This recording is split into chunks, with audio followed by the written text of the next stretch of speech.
94-138，湖人遭遇了开季以来最大的惨败，同时这也是老詹生涯中最大的惨败。那么湖人到底是为什么会输得这么惨呢？我们还是来听听名宿 James Worthy 的赛后点评吧。What we felt was the best road win of the season to date against the Cavs on Saturday, but the Lakers come into this one, their worst loss of the season, 138-94 to the Sixers. And it's pretty simple. We usually do takeaways after these shows, and my one takeaway is when you get beat by 45 from deep, you give up 15-second chance, offensive rebounds for 26-second chance points. For Philadelphia, 8 different Sixers hit a 3, 4 different Sixers hit at least 3 each. You've got your stars, Joel Embiid, Tyrese Maxey playing at the elite level. Just too much for the Lakers to overcome. Big game.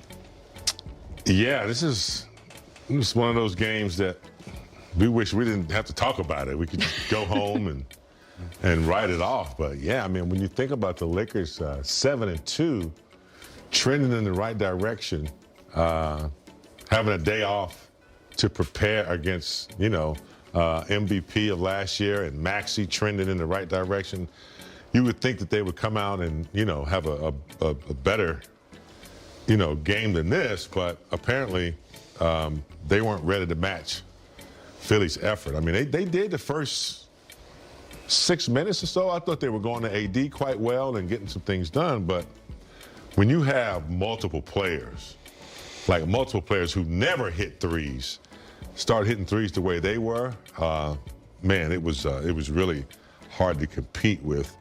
The only thing I will say, because you made the point of sometimes it only takes 1 or 2 threes to see it as a team to go down. Tyrese Maxey was that guy. He had a couple of those right at the top of the key.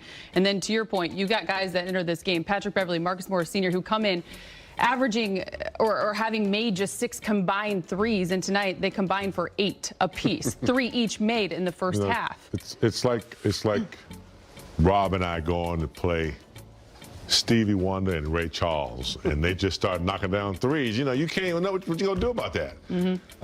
It's hard to win a game when teams make that many threes. It's just hard to make up, and you're not hitting but 7, and they're hitting 22. So move on to the next one. I hate to just let games go like that, but that was a well-played game by Philly. They were hot. They were at home, and everyone was knocking down threes.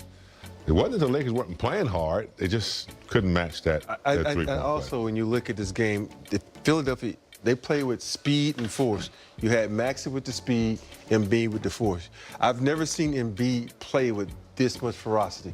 He was actually running from the three-point line to get offensive rebound. He was pushing guys. He reminded me in this game was like, he said, you know what, this works for Jokic. Because if you watch Jokic play, all he do was hit people to get position. People around. And Embiid's like, okay, this is what I have to do. And then on the flip side of that, he was so good at the top of the key at finding people, cutting to the basket, finding people for threes. It was like, okay, it's like Embiid has said, you know what?